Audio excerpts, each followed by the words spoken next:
Padre, del Hijo y del Espíritu Santo. Amén. Vamos a pedir especialmente a nuestro hermano Santo Tomás que interceda ante Dios para que ilumine nuestro entendimiento y le dé fuerzas a nuestro corazón para poder discernir la voluntad de Dios, lo bueno, lo que le agrada y lo perfecto. Ven Espíritu Santo, llena los corazones de tus fieles y enciende en ellos su fuego y su amor. Envía, Señor, tu Espíritu y todo será creado y renovarás la paz de la tierra. Oh Dios, que has instruido los corazones de tus fieles con la luz del Espíritu Santo, haz que siempre guiados por este mismo Espíritu busquemos la dulzura y bien y gocemos siempre tus divinos consuelos.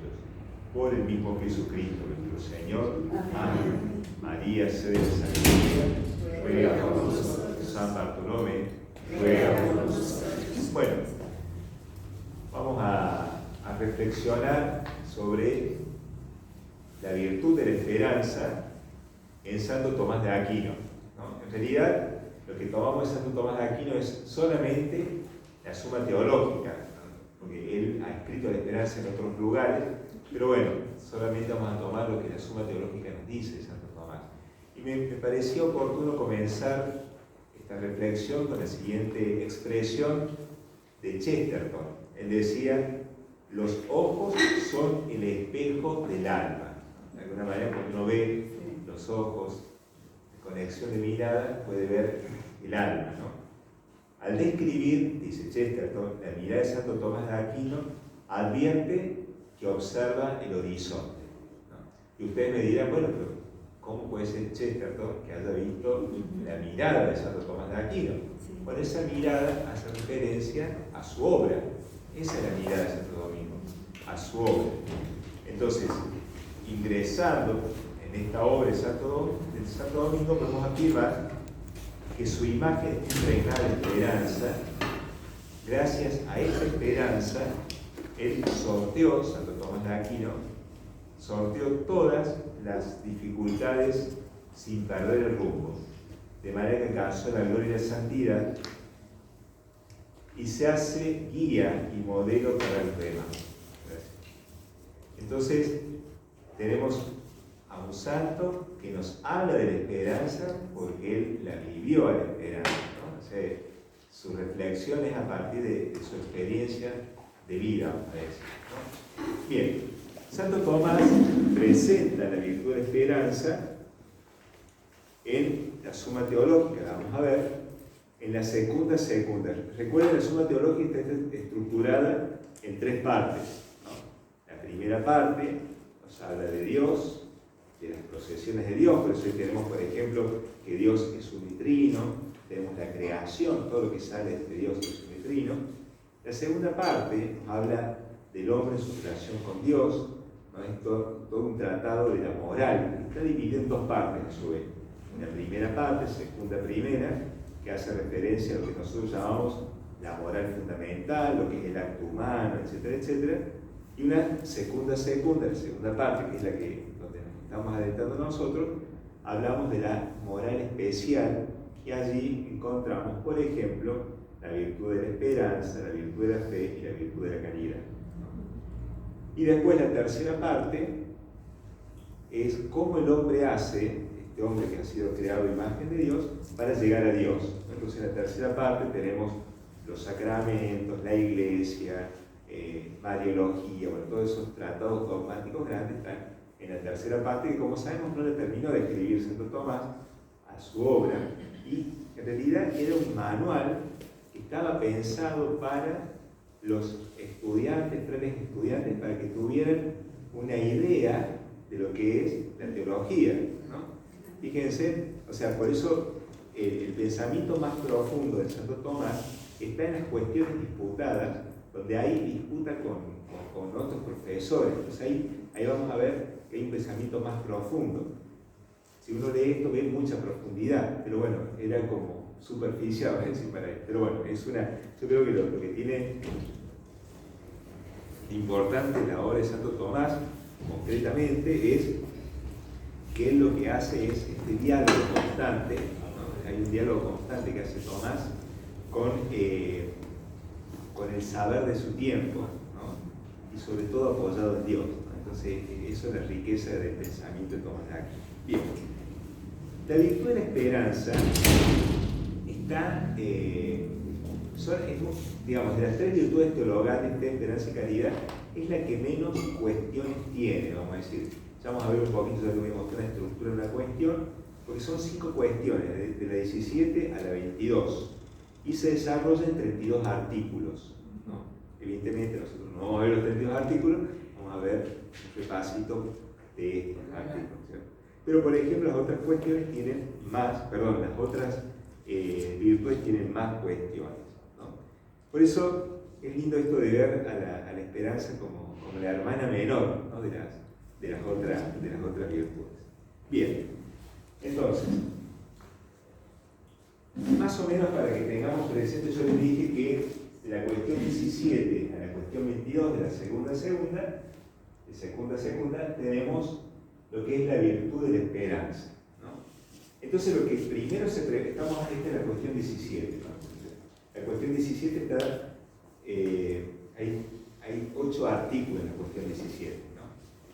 Entonces, lo primero que se va a preguntar Santo Tomás, si la esperanza es virtud, es lo primero, de lo general va a lo particular, ¿no? Entonces, ¿qué es lo que hace? Primero, presenta objeciones por las cuales la esperanza no se consideraría virtud, ¿no? O sea, esto digamos, es la manera que tiene de presentar cada tema. Presenta un tema y presenta las objeciones por lo cual eso no sería lo que él después va a querer probar, ¿cierto? Pero las objeciones que él plantea son objeciones de autoridad, ¿no? O sea, acá en el caso está tomando una cita de San Agustín, que leyendo esta cita de San Agustín se entendería que la esperanza no es virtud, ¿no? Estas son cuestiones disputadas. Entonces él tenía su argumento, el contrincante, vamos a decir, presentaba sus argumentos, todos de autoridad, y que es un poco esto de buscar la verdad a partir del diálogo, ¿no? Humilde, honesto, sencillo, donde yo voy presento mis argumentos, vos presentas tus argumentos, y ahí se trata de construir el saber, la búsqueda de la verdad, ¿cierto? Bueno, entonces él, acá, lo primero que plantea son las objeciones, ¿no es cierto? Y acá, por ejemplo, plantea, digamos, este artículo primero de la cuestión 17 tiene 3 objeciones, pero yo cité una sola, ¿no? Esto para que veamos la estructura. Entonces él dice que la virtud nadie usa más, enseña San Agustín, y ahí él saca de dónde sale esa enseñanza de San Agustín. Pues bien, hay quien usa más de la esperanza, dice, pues la esperanza, como toda pasión, será medio y extremo, la esperanza no puede ser virtud. O sea, esto es lo que está diciendo es como decir, Santo Tomás dice, la virtud, la esperanza es virtud. Viene otro y dice, no, San Agustín dice que la esperanza no es virtud. Y dice, y lo saco de acá, de este libro, ¿no? Entonces, bueno, así él recoge todas las objeciones, lo que él quiere plantear, hace una lista, y después él lo que va a hacer es, perfecto, contra esto, el ser contra todo esto que ustedes dicen que no, yo necesito un argumento también de autoridad, que en este caso es San Gregorio, pero puede ser Aristóteles, puede ser algún argumento de autoridad, en la cual él, citando un libro, lo cual es una persona leída, ¿no? Citando un libro dice, las 3 hijas de Job, esto dice San Gregorio, en un libro dice las 3 hijas de Job, se refiere a Job de la Sagrada Escritura, representan las 3 virtudes, la fe, la esperanza y la caridad. Luego, la esperanza es virtud. Si San Gregorio lo dice, la esperanza. Pero no se queda acá, porque acá, fíjense, es algunos que presentan sus objeciones, Santo Tomás que presenta una objeción de autoridad, pero después viene el cuerpo del artículo, este es un solo artículo, el cuerpo del artículo, donde esto ya es de él, esta es elaboración de él, ya no es San Gregorio el que lo dice, sino él empieza, digamos, a indagar, a profundizar, y esto ya es digamos, su propia, el cuerpo del artículo, la respuesta, es su propia elaboración, ¿no? Entonces, ¿qué es lo que dice? ¿Alguien lo puede leer? ¿Leen desde allí? Sí. Dice, la virtud en todo ser es lo que hace bueno a quien la tiene y hace buena su obra. Perfecto, vamos hasta ese punto. Ustedes saben que todo esto está en el plano de la moral, ¿no? Entonces, lo que va a buscar la moral de Santo Tomás, apoyándose en Aristóteles, es la felicidad. Tenemos que llegar a la felicidad. Para llegar a esa felicidad, tenemos que obrar bien. Para obrar bien, tenemos que conquistar o tener virtudes. Las virtudes las aseguran nuestro buen obrar. Si yo tengo virtudes, hay un buen obrar, entonces llego a esa felicidad. Por eso dice, ahí está diciendo que la virtud hace esto, hace que mi obra sea buena. ¿Sí? ¿Qué más dice? Es necesario, por lo tanto, que donde haya un acto bueno, ese acto corresponda a una virtud humana. Está ahí, entonces, si hay un acto bueno es porque hay virtud. De hecho, fíjense, yo puedo decir, tal persona es virtuosa porque veo que esa persona está haciendo mucho bien, o sea, por sus obras reconozco que la persona es virtuosa. Ahora, si veo que es un delincuente, si es esto o lo otro, digo, esa persona es viciosa, porque la virtud es un hábito operativo bueno, ¿no? Claro. Y que es contrario al vicio, ¿no es cierto?, que es un hábito operativo malo, ¿no? Entonces, si yo digo que por su obrar me doy cuenta de que lo que está haciendo está bien, estoy diciendo es virtuoso. ¿Sí? Dale. Ahora bien, en todas las cosas humanas sometidas a una regla y a una medida, se valora el bien por el hecho de que la persona en cuestión se ajuste a su propia regla. Como decimos que es bueno el vestido ajustado a sus propias medidas. Perfecto. ¿Alguien entendió esa partecita? ¿Alguien qué? ¿Entendió eso que dice ahí? Yo sí, pero No sé. recuerdo Lo de la regla no entiendo. A ver. Lo de cuando, ¿a qué se refiere con regla? Claro, porque es como porque lo que está diciendo, en todas las cosas humanas sometidas a una regla, si yo hago lo que la regla esa dice, eso que hice está bien. Por ejemplo, si yo voy manejando el auto y de repente está el semáforo rojo, esa es la regla. Me detengo, es lo que el acto, digamos que ese acto se adaptó a la regla. Ahora, si yo rompí la regla, vamos a decir, entonces ese acto es malo. Es decir, cuando el acto se adapta a la regla, el acto es bueno. Hay personas que no. Y hay personas que Por la y regla. cuando el acto se adapta a una regla, acá estamos hablando de una regla que surge de la legislación humana, ¿no? Pero vamos a ver que está la regla humana, el orden natural, una regla. Toda acción que va en contra del orden natural está mal. Y evidentemente toda acción que va contra la ley eterna, Dios, esas son las reglas que tenemos. Entonces, cuando estas acciones se ajustan a la regla, digamos, y la virtud hace que la acción se ajuste a la regla. Eso es lo que quiere decir Santo Tomás, ¿no? La virtud va a hacer que la acción siempre se ajuste a la regla.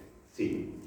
Ahora bien, como ya hemos expuesto. Y ahí lo dice de otra cuestión anterior, que dice la primera, segunda, cuestión 17, artículo 6.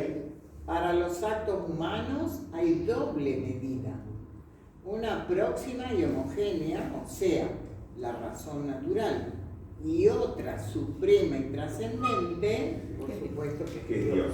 Entonces lo que está diciendo hasta ahí es, bueno, si estos actos se ajustan al orden natural, están bien; si estos actos se ajustan a la ley de Dios, están bien, ¿no?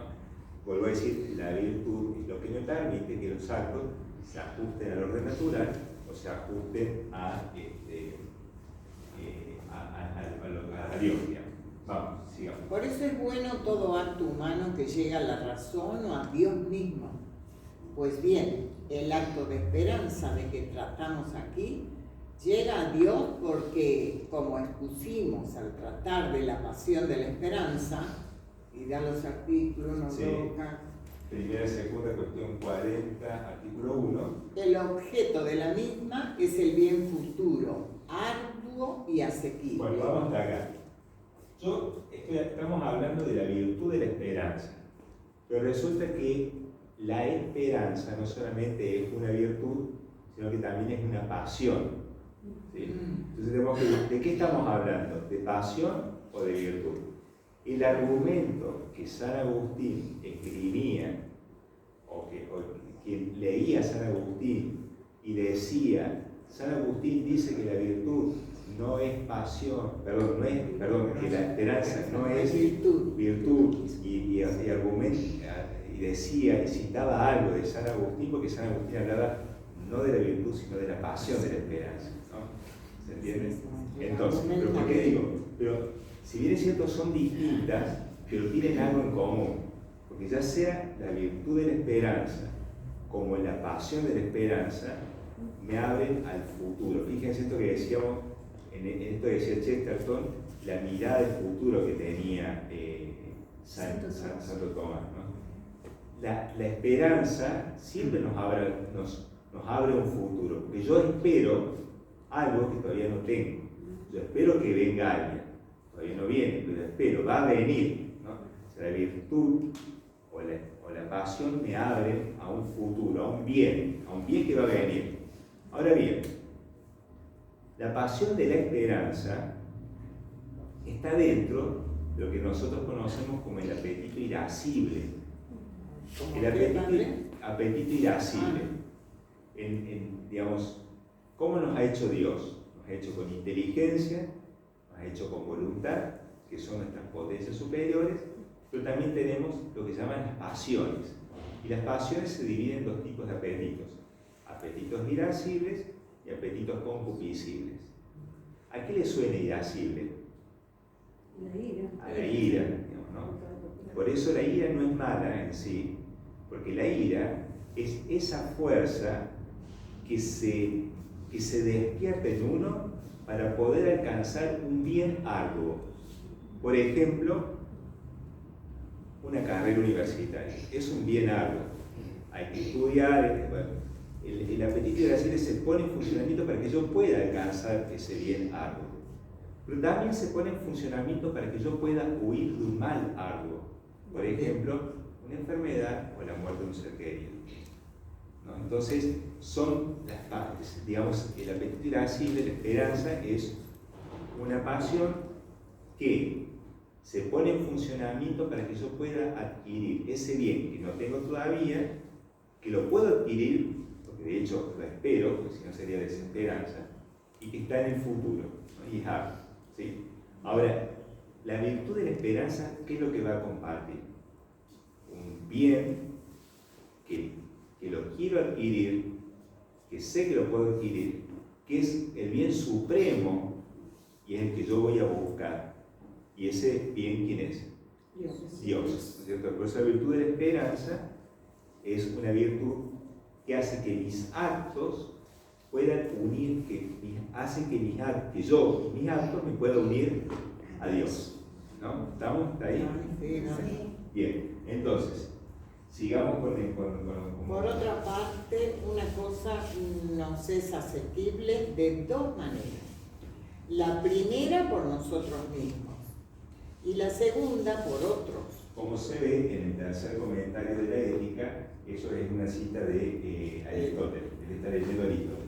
Y después dice, por lo tanto, en cuanto esperamos algo como asequible gracias a la ayuda divina, nuestra esperanza llega hasta Dios mismo, en cuya ayuda nos apoyamos. Por eso resulta evidente que la esperanza es virtud. Hace bueno el acto del hombre y se ajusta a la regla adecuada. Bueno, esto ahí ya justifica. Claro, lo que está diciendo acá es, como, digamos, porque ahí dice, yo puedo llegar a este fin de dos maneras, por mí mismo, claro, o con la ayuda de alguien. Para unirme a Dios, no puedo llegar por mí mismo, necesito el auxilio divino, ¿no? Pero lo que está diciendo allí es que la virtud de la esperanza, o sea, yo espero unirme a Dios, ¿no? Entonces, ahí, digamos, es algo bueno.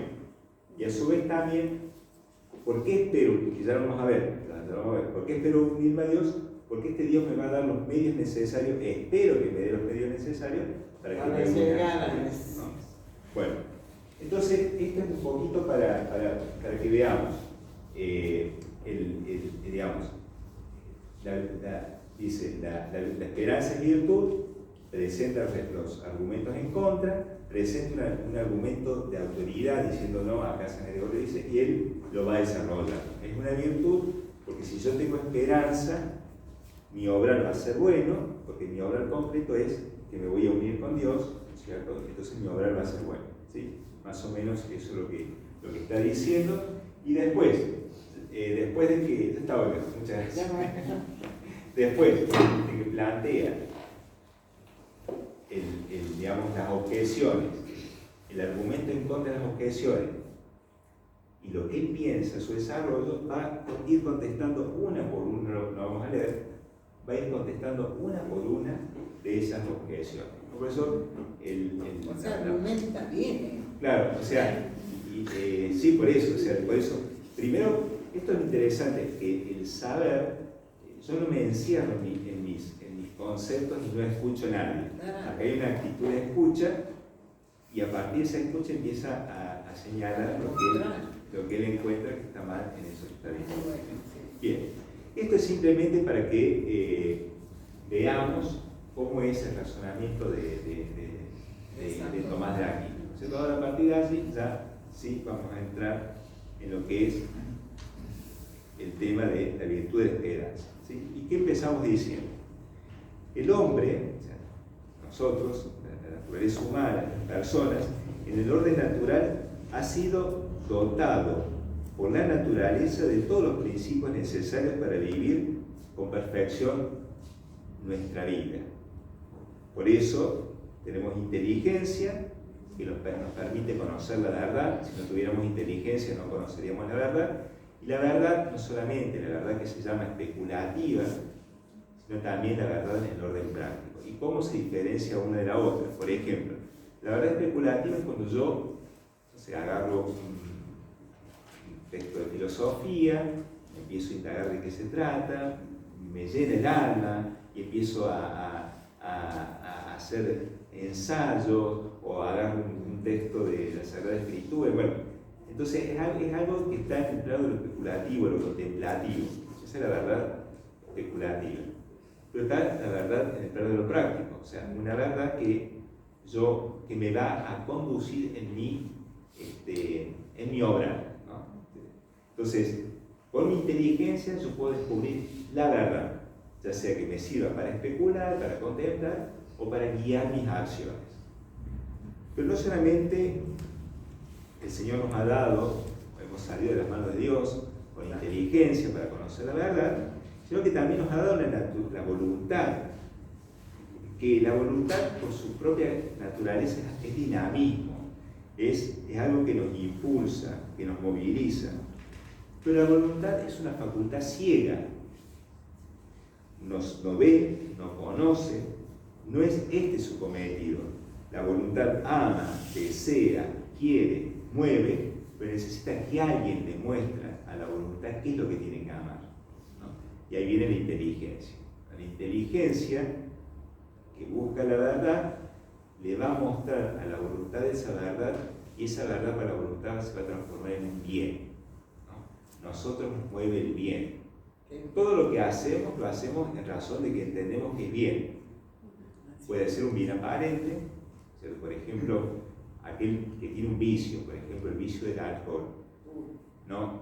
Él sabe que está mal, pero no puede decirle que no a eso que para él es un bien en ese momento. Por más de que él en su reflexión dice está mal, va a ser mal, pero para él es un bien porque es lo que va a satisfacer ese vicio, digamos. Por eso todo lo que me mueva es bajo la razón de bien, real o aparente. La voluntad es la que detecta eso, ¿cierto? Entonces, a partir de allí, a partir de eso que detecta la voluntad, me pongo en movimiento para conseguir, para unirme con ese bien, ¿no? Por ejemplo, yo quiero estudiar una carrera, ¿no? Una carrera, quiero ser abogado. Eso me lo muestra la inteligencia. Entonces, es algo que me gusta, me agrada, me siento atraído a ese objeto y la voluntad empieza a poner en funcionamiento todo mi ser para que yo pueda hacerme del título de abogado, ¿no? Entonces me tendré que inscribir, tendré que estudiar, pero bueno, hay toda una... ¿Vieron que hay personas que se dice no tiene voluntad para hacer las cosas? ¿No? Sabe que tiene que hacer algo, pero no lo hace, ¿no? Bueno, la voluntad es eso. La inteligencia lo muestra, a veces la voluntad está enferma, ciertamente, y no lo puede hacer. La inteligencia está mostrando algo, pero no, hay una voluntad que impide que se pueda hacer. Bueno, así somos, inteligencia, voluntad, y esto se pone más lindo cuando agregamos los apetitos irascibles, apetitos concupiscibles, es decir, las pasiones, que no son buenas ni malas, tienen que estar, ¿no? De hecho, hay un autor, Kierkegaard, que decía, quizás el problema del hombre actual, lo escribía él, no es tanto que obre mal las cosas o bien, sino que le falta pasión en lo que hace, ¿no? Entonces la pasión, por eso es importante con un gobierno político, como decía Aristóteles, con las virtudes, encauzar las pasiones para que todo lo haga con pasión, ¿no? Con alegría, con fuerza, ¿no? Y haga las cosas bien. Hasta ahí está todo bien, hasta que Dios se mete en la historia nuestra. ¿Y qué nos dice Dios? Perfecto, está bien que vos quieras esa carrera, me parece perfecto. Está bien que pienses por una familia, me parece perfecto, pero para que vos seas feliz, tenés que unirte a mí. Él aparece en la historia nuestra y nos está mostrando que Él es el fin de nuestra vida. Claro, yo me veo a mí mismo, o sea, no considero todavía siquiera mi dimensión de pecador. Me veo a mí mismo y veo que Dios es algo que está tan allá, que ¿cómo hago para llegar allá? ¿Cierto? O sea, y sería mal esto de decir, por ejemplo, que Dios me muestre cuál es mi destino, pero que me diga, lo siento, no puedes llegar a tu destino. Como si alguien tuviera mucha sed y yo tengo un vaso de agua, ¿tenés sed? Sí, bueno, no.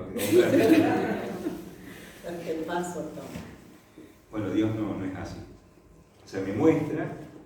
Entonces, a estas potencias, a la inteligencia, a la voluntad, a lo que somos, Dios le va a dar algo para poder elevarlo. De hecho, fíjense, que ¿cómo descubro que Dios existe? ¿Cómo descubro su existencia? Porque lo siento. Pues lo siento, sí, pero hay algo. Por la creación. ¿Ah? Por la creación, todo lo que... Bueno, yo observo, pero bueno, supongamos el caso de Aristóteles. Aristóteles decía, observando la naturaleza, él hablaba de que había un primer motor, hablaba de una primera causa, pero no le daba un nombre a ese primer motor, a esa primera causa. Había algo que estaba más allá de lo físico.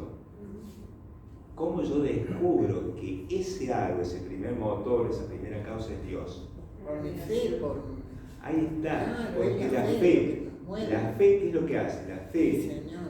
iniere la inteligencia, la eleva la inteligencia, y la inteligencia ya no solamente va a buscar estas verdades humanas, sino que va a buscar o la va a orientar a esa otra verdad divina. Entonces yo ahí descubro a Dios, la fe me dice que Dios me ama. Sin fe no hacemos nada. La fe me dice que sin fe no hacemos nada. O sea, es la fe la que me descubre. Acá empiezan a interactuar las otras virtudes. Es la fe la que me está descubriendo que existe algo. Ahora bien, una mente está descubriendo que existe algo, pero recuerden que nosotros tenemos inteligencia y voluntad. Y dicho sea de paso, la inteligencia y la voluntad son llamadas potencias espirituales. ¿no? Memoria falta. Lo que pasa es que la memoria no es una potencia espiritual, ¿no? La inteligencia y la voluntad son las potencias espirituales. ¿Por qué se llaman espirituales? Porque no tienen su asiento en ningún órgano corporal, sino que tienen su asiento directamente en el alma. ¿Sí? Claro, en cambio la memoria... No, ahí vamos. Después están las otras potencias, se llaman potencias orgánicas, ¿no? Por ejemplo, dentro de las potencias orgánicas está la vista, el tacto, el gusto. Esas son potencias orgánicas que tienen su asiento en algún órgano corporal. Ahora bien, en mi proceso de intelección, cuando yo quiero inteligir, hay todo un proceso, ¿no? En donde están los sentidos, el sentido interno, ¿no? el sentido común, está la imaginación, está la memoria, ¿no? O sea, en el pensamiento de Tomás de Aquino, las dos potencias superiores son inteligencia y voluntad. Y la memoria lo que hace es como una potencia, vamos a decir, subordinada a la inteligencia, ¿no es cierto?, que le va a proveer a la inteligencia lo que la inteligencia requiera, vamos a decir, ¿no es cierto? Igual que la imaginación, pero deberían estar, no quiere decir que sean, estar subordinadas a la inteligencia, ¿sí? Entonces, el planteo que estamos haciendo es la inteligencia. ¿Por qué digo esto? Porque la inteligencia va a buscar la verdad, la voluntad va a buscar el bien, y la verdad con mayúscula es Dios. La voluntad con mayúscula, el bien con mayúscula es Dios. Entonces nuestras potencias espirituales, para que encuentren paz y se perfeccionen, se tienen que unir sí o sí con Dios. Son espirituales y están hechas para Dios, ¿no? Y precisamente, como están hechas para Dios, la inteligencia tendrá que ser auxiliada por la fe, y la voluntad también tiene que ser auxiliada por la esperanza y por la caridad, que son lo que Tomás dice, son los sujetos en los cuales inhieren las virtudes, ¿no? La virtud, viene de vir, fuerza, es una fuerza que se adhiere a una potencia para que el acto de la potencia salga con fuerza y llegue al fin, ¿no? Es como algo añadido. En toda la ética aristotélica tomista, lo que va a buscar es añadir una segunda naturaleza a la naturaleza ya existente, ¿no? Y eso se llama también el organismo sobrenatural de la gracia. Y acá tenemos virtudes y dones del Espíritu Santo, que se adhieren como segunda naturaleza a esta primera naturaleza y perfeccionan la inteligencia, la voluntad, para que puedan llegar a Dios. Pero ¿sí? a veces la inteligencia va por otro lado. Y la inteligencia va por otro lado cuando a lo mejor la inteligencia no esté iluminada por la fe, o está enferma, o sí, lo que sea. Claro, no la utilizan. Pero ahora falta la fe. Sí. Bien, entonces, volvemos a la inteligencia, le va a mostrar, la fe va a potenciar la inteligencia, le va a mostrar que existe Dios, le va a mostrar que acá está Dios, y ahí viene, vuelvo a decir, la voluntad se tiene que hacer capaz de amar, de desear, tiene que saber que puede conquistar a Dios, porque la voluntad conquista el objeto, ¿no? Entonces la voluntad tiene que saber que puede conquistar a Dios, que puede vivir en intimidad con Dios. Entonces por eso Dios manda, no solamente la fe, sino manda la caridad y la esperanza. Ahora bien, y acá viene esto que tenemos acá, la caridad está ya preparada para adaptarse, para recibir a Dios. La inteligencia me lo muestra Dios. ¿Alguien quiere leer esto? ¿Quiere leer? Dale. Pero la desproporción absoluta que separa la voluntad de la bienaventuranza infinita constituye una dificultad. ¿Podemos verdaderamente conquistar este bien que se muestra como infinitamente deseable, como fin supremo y único de la vida? Nosotros, tan endebles, ¿podemos realmente pretender esta felicidad? ¿Podemos esperarla? Sí. Sí, bueno. Oiga, tiene esperanza. Oiga, tiene esperanza. Yo sí. Vuelvo a decir, o sea, yo me descubro, como digo, descubro a Dios, mi voluntad lo puede amar a Dios, pero descubro que hay una brecha grande entre Dios y yo. Vuelvo a decir, ni pensar, si pensamos nuestros pecados, nuestras infidelidades y todo eso, cuánto más estamos alejados de Dios. Y ahí es donde viene la esperanza, para que no caigamos en la desesperanza. Por eso es tan importante la esperanza. Tenemos todo, ¿no? Fe, caridad, tenemos todo, pero la esperanza es como esa hermanita menor, que sin la cual, si no estuviera, todo se vendría abajo también, ¿cierto? Y ahí está, que ya vamos a ver, uno de los grandes pecados que es la desesperanza. Entonces la esperanza es la virtud que me permite a mí decir, yo puedo llegar a Dios. Ahora bien, yo puedo llegar a Dios porque la virtud de la esperanza me está diciendo, porque Dios me va a dar los medios, yo voy a poner de mi parte también lo mismo, para poder, porque eso es lo que tiene la virtud de la esperanza. No solamente me va a mostrar que puedo llegar a Dios, sino que va a mostrar que Dios me va a auxiliar para llegar a Él. ¿No? Esos son como los dos movimientos que tiene la esperanza. Ahora bien, pasamos un poquito más. Bueno, un poquito. No importa, ya le preguntaré. Motivo: promesa, bondad, omnipotencia. Bueno, ahí está, vamos tarde.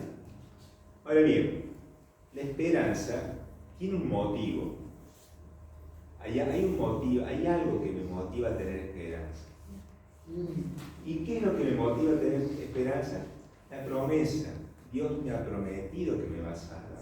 Ahora fíjense, en el Antiguo Testamento, Abraham sale de su tierra para ir a la tierra que Dios le tenía. Había una promesa y sale, confiaba en la promesa. Moisés camina 40 años por el desierto hasta llegar. Hay una promesa.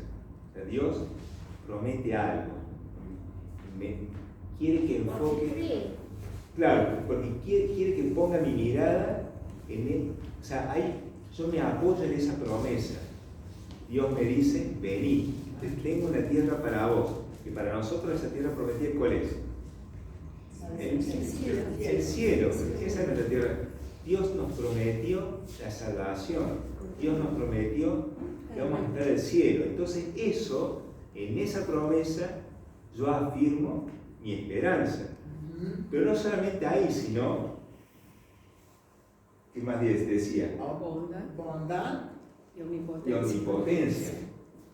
Porque quien me lo está prometiendo me ama. Me ama primero porque me creó.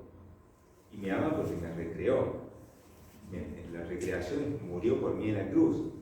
Yo sé que me ama. Y no solamente me ama, sino que es omnipotente. O sea, me prometió que me ama, me prometió que me va a salvar, me ama y es omnipotente. ¿No? Entonces, ese es el motivo de la esperanza.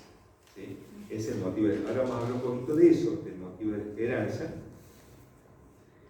Digamos, quien está mostrando todo esto, decíamos, es la fe. Por eso la fe es el fundamento de la esperanza. Fundamento, porque quien me muestra la promesa, quien me muestra que me ama y quien me muestra que Dios es omnipotente, es la fe. Y en esa fe yo fundamento mi esperanza. ¿Sí? El motivo nos da la fe, revelándonos el plan de Dios. Por eso la fe es con toda propiedad el fundamento de la esperanza. El hablar de hay un doble objeto de la esperanza, ¿no? ¿Por qué decimos que hay un doble objeto? Hay un objeto que llamamos material y un objeto que llamamos formal, ¿cierto? El objeto material es lo que se espera, ¿no? ¿Qué es lo que espero? ¿Sí? ¿Y qué es lo que espero? ¿Por qué podemos decir qué es lo que esperamos? ¿Qué es lo que espero? ¿Qué es lo que esperamos cada uno de nosotros? Llegar a Dios. Llegar al cielo. Eso es lo que yo espero.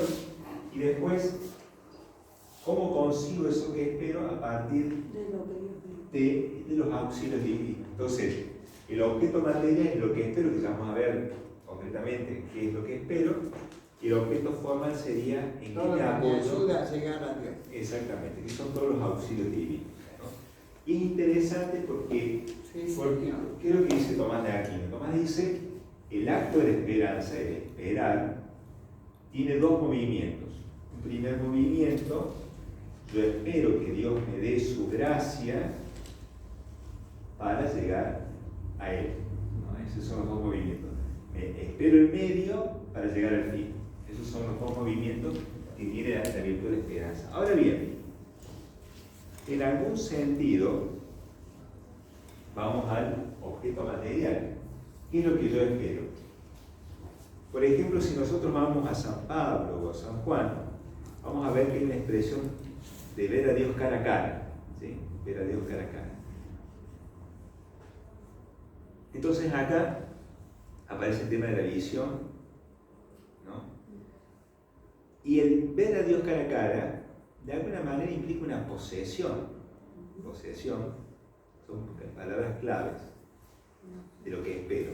Espero verlo, espero poseerlo, y este ver y este poseer me produce gozo, ¿no? Hay posesión, hay gozo. Por eso el análisis psicológico de la esperanza descubre que este sentimiento se compone de un amor y de un deseo, ¿no? Ahora bien, este amor es un amor de concupiscencia. La esperanza tiene un amor de concupiscencia, es un amor, no es el amor de la caridad, que es mucho más perfecto, ¿no? Porque ¿qué pasa? Este objeto, este bien que es Dios, me reporta felicidad. Y es eso, yo busco mi felicidad. Por eso hay un cierto interés. La esperanza tiene un cierto interés. Por eso un amor es un poco más imperfecto, vamos a decir. ¿Por qué? Porque este objeto me reporta felicidad. Ahora, a Dios no, eso le viene y te va, por así decirlo, ¿no? Él quiere que seamos felices, digamos. Es como un padre que quiere que su hijo sea feliz, digamos, ¿no? Entonces, eso es lo que quiere Dios de nosotros. Entonces, hay, digamos, hay este dejo, vamos a decir, de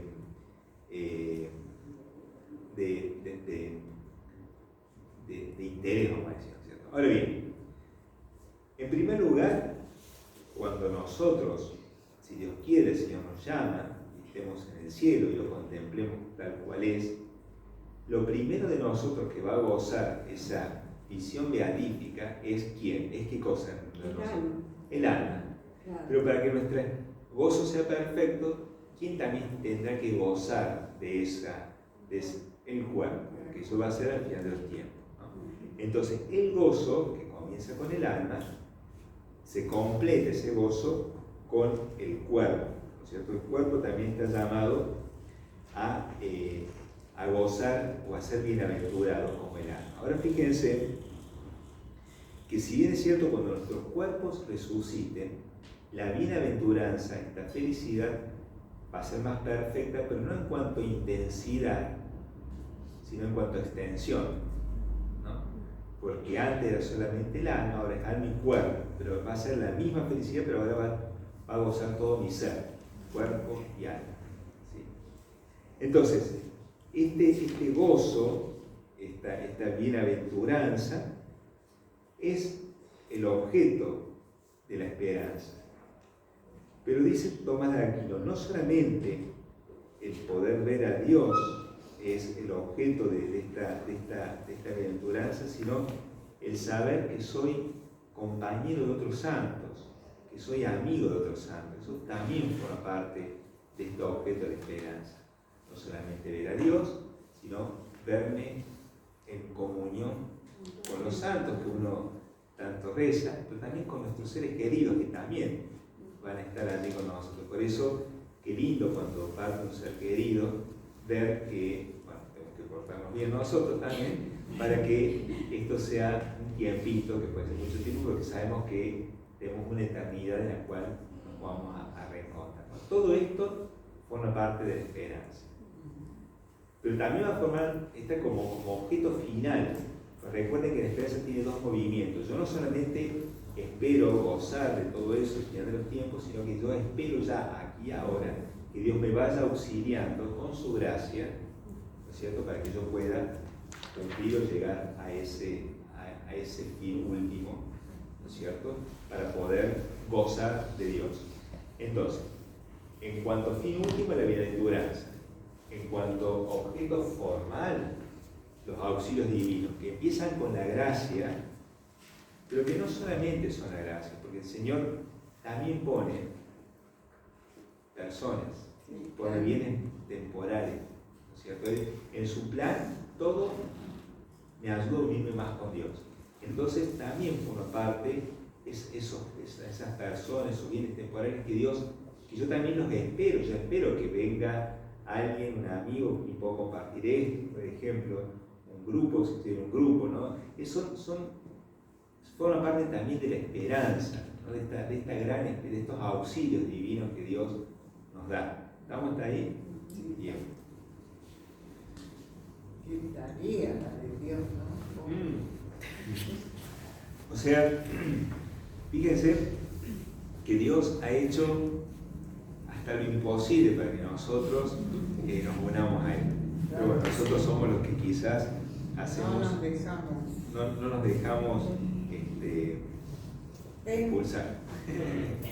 Bien, quizás una de las cuestiones que digamos que en la Edad Media, por alguna interpretación que hacía San Agustín de la esperanza, él entendía, en la visión de San Agustín, y después no fue claro, pero después cómo se siguió interpretando, que la esperanza, yo solamente puedo esperar algo para mí, no puedo esperar algo, o sea, esto de la bienaventuranza lo puedo esperar para mí, no lo puedo esperar para otro, ¿no? Ciertamente, si la esperanza estuviera dejada a sí misma, como dice San Agustín, como dice Santo Tomás, entonces sí, es cierto, yo solamente puedo esperar algo para mí. Pero ¿qué pasa? Acá es donde entramos con la caridad. La caridad, al unirme de tal manera con mis hermanos, entonces hago los sufrimientos de él como si fueran mis sufrimientos. Y sus triunfos como si fueran mis triunfos. Entonces la caridad, dice Santo Tomás, es la que me permite que no solamente pueda esperar para mí, sino que eso que espero para mí lo espero también para mis seres queridos, para las personas con las cuales yo comparto mi vida, ¿cierto? Por eso se tienen que dar las tres virtudes se tienen que dar para que unas vayan perfeccionando a las otras. La caridad es la gran virtud, ¿no? Vieron que todas las virtudes se mueven entre un medio y un extremo, entre dos extremos, entre un defecto y un exceso. La caridad no, la caridad no hay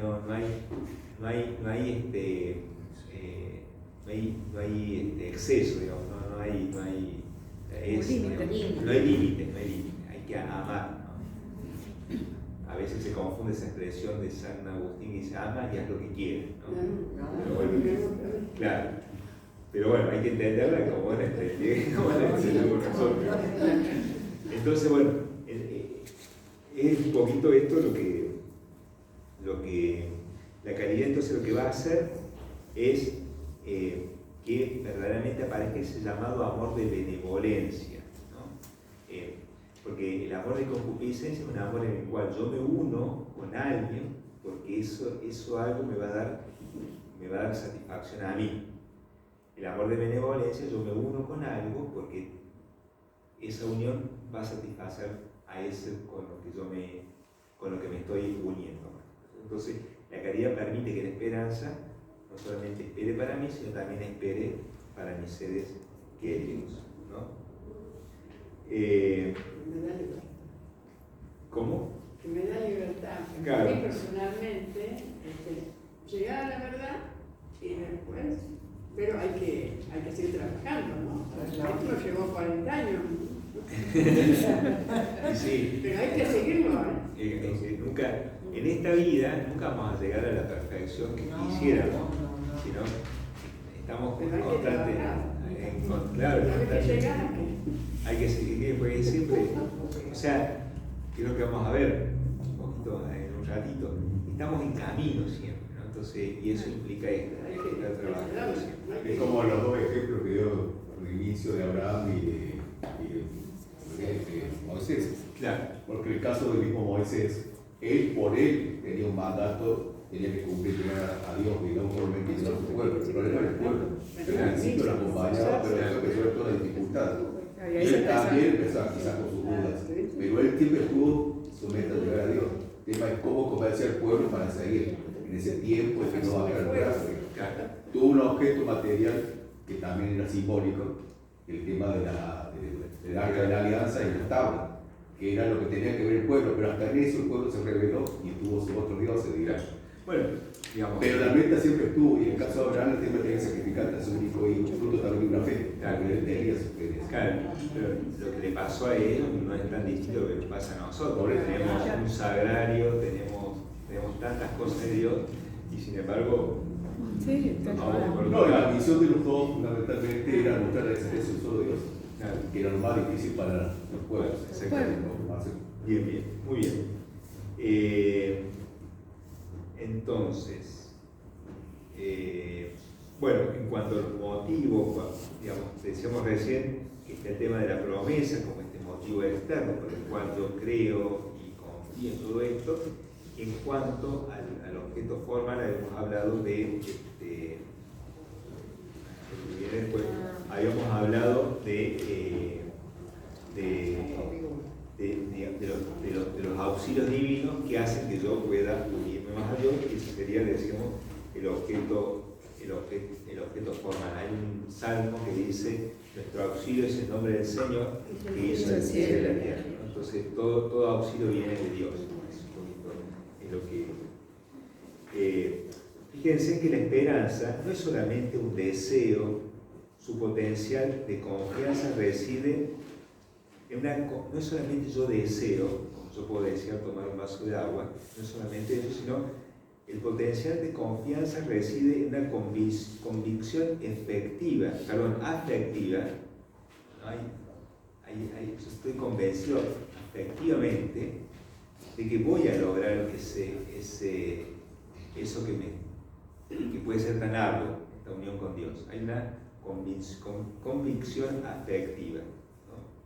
La esperanza espera, pues a Dios,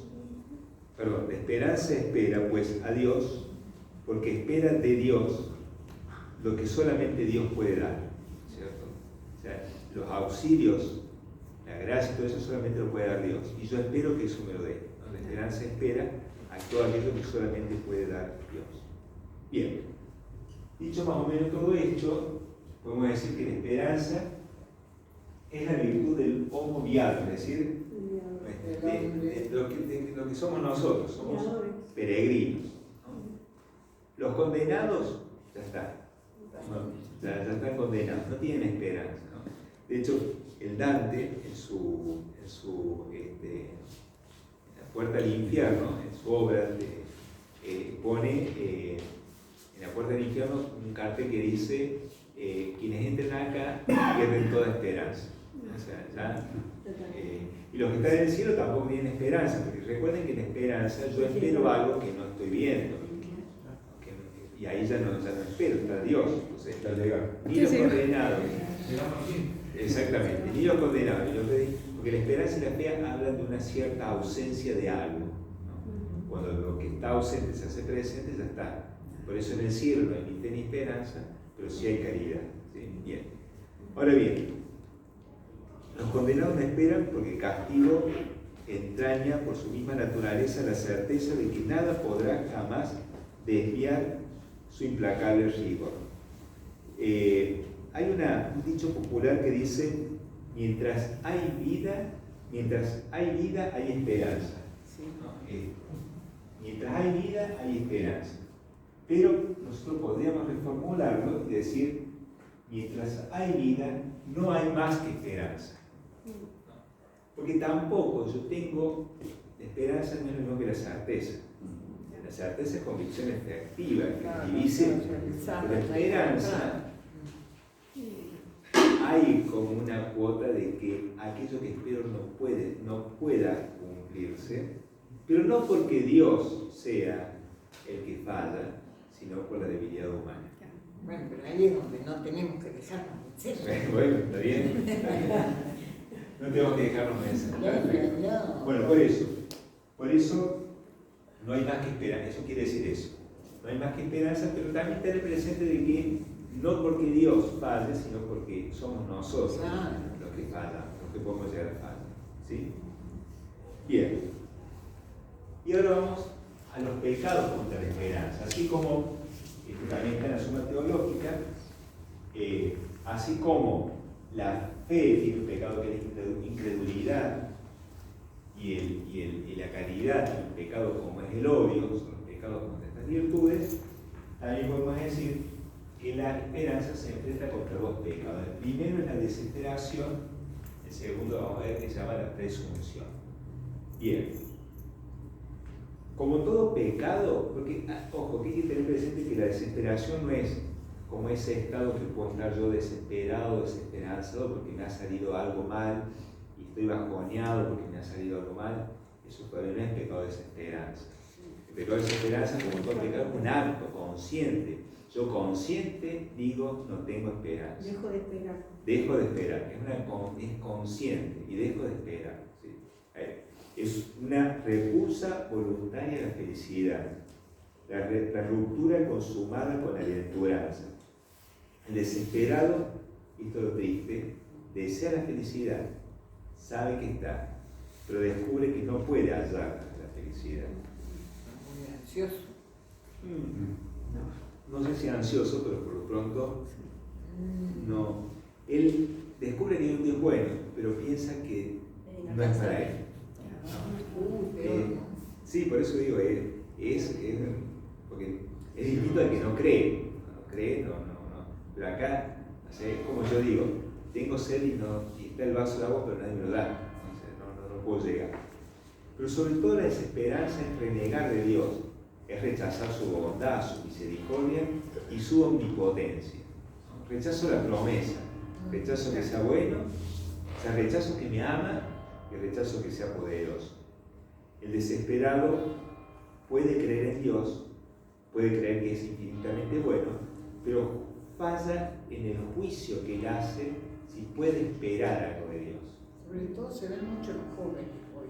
Bueno, eso es lo que... Muy desesperados, y ahí es donde tenemos que estar nosotros. Llega, se arrepiente, sabe que está mal, se da cuenta de que es el Hijo de Dios, pero no. No, exactamente. No piensa que le van a perdonar semejante. Exactamente.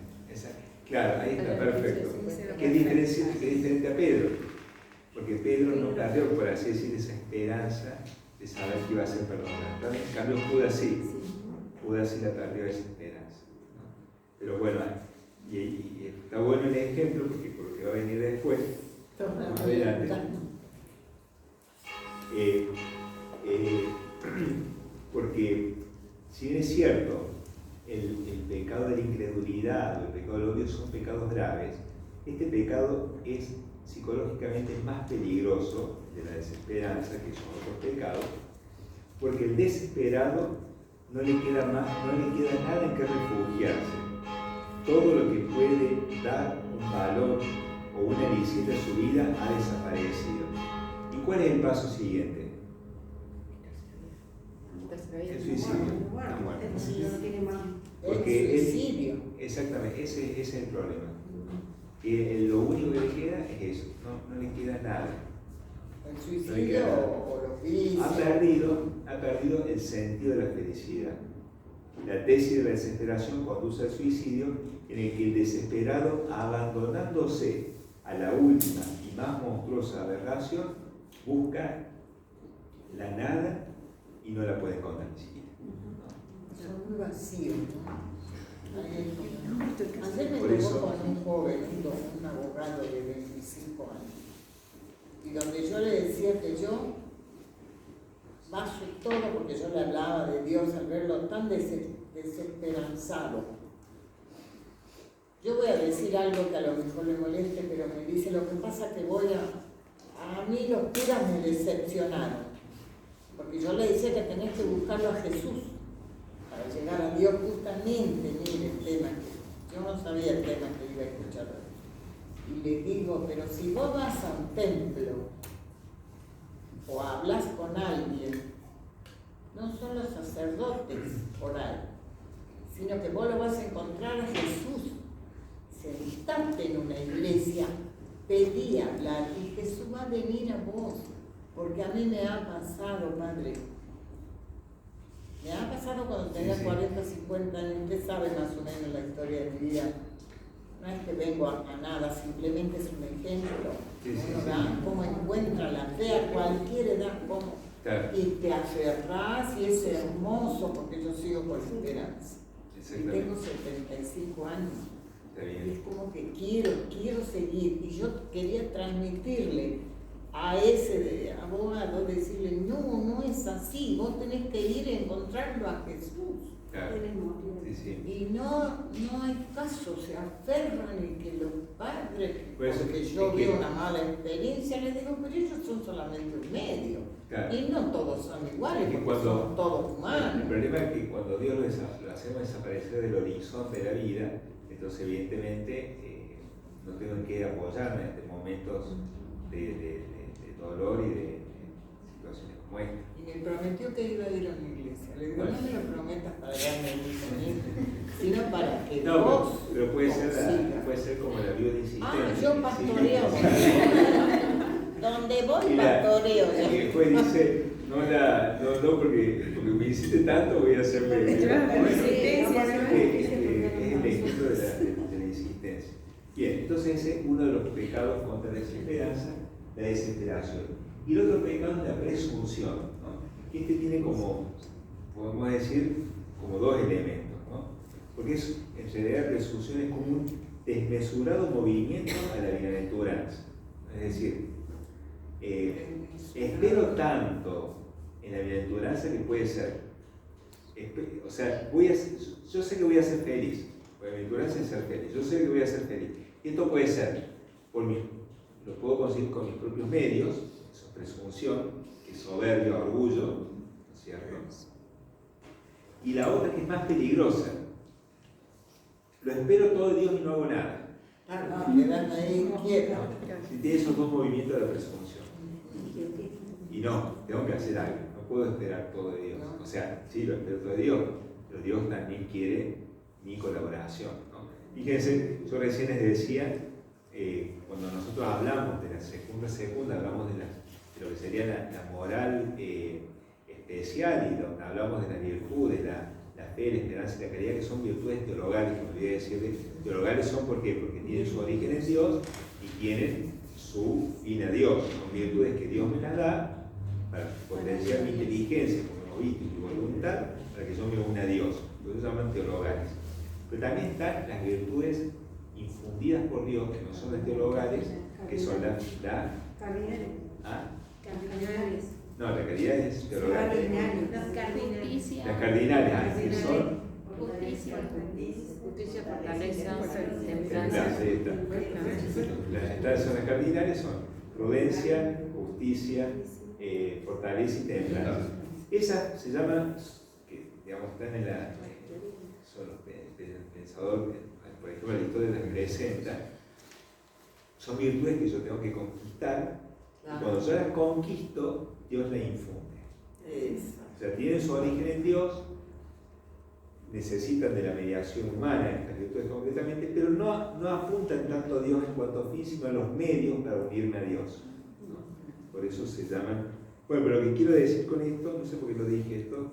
No importa, pero viene Pero presunción. no, bueno, pero tenía algún sentido. Bueno, no sé, pero bueno, tenía algún sentido. Tenía algún sentido, pero no me acuerdo por qué era el sentido. Pero bueno, en fin. Bueno, entonces, esos son los dos pecados y ya terminamos con esto. Dice padre que todo eso, tal cual como estaba ahí, que se le presentó en la espera que tuvieron los apóstoles de la resurrección de Jesús. En esa noche oscura y larga, digamos, probablemente que tuvieron, ellos se les presentó muy probablemente todo eso. Algunos más, otros menos, se tradujo finalmente como miedo. O a quién habremos creído, por qué habremos creído en él. Teníamos que haber creído en él a las circunstancias que nos rodeaban, probablemente. Ahora van a venir por nosotros, nos van a atrapar, nos van a matar igual que a él. Y pues estaban encerrados. Por eso tienen que probar finalmente, y quizás también varios Magdalena, que finalmente el Señor había resucitado. Y ahí como que todo cambia, pero el miedo salía. Porque ¿cómo vamos a explicar todo esto? Allá la aparición de él. Entonces aparece el Espíritu Santo. Y le empieza a colocar a cada uno así, pero ¿cómo va a entender al resto? Bueno, entonces el tema de las lenguas o sea, se fue fortaleciendo y el ánimo cambió, eso que era aparentemente oscuro y nadie entendía finalmente lo que iba a tratar de los votos. Y se hizo universal, con una perspectiva. La esperanza se cambió un poco más. Fue cambiando, pero pasó quizás por todos sus ánimos, más allá de un Judas, un Tomás, un Pedro. En la Biblia, la esperanza es comunitaria como la fe. Creemos todos y esperamos todos. Lo que pasa es que si uno iba por la filosofía, la esperanza quedaba como algo individual. Entonces Santo Tomás lo que va a hacer va a decir, no, es comunitaria también, para que sea comunitaria introduce el tema de la caridad. Bien. Y finalmente vamos a ver la relación de la esperanza con el don del temor de Dios, ¿no? Que yo les decía recién que lo maravilloso de ver todo esto es que así como existe una primera naturaleza, inteligencia, voluntad, y una segunda naturaleza, esa segunda naturaleza que algunos llaman el organismo sobrenatural de la gracia. Y en ese organismo sobrenatural de la gracia tenemos virtudes y dones.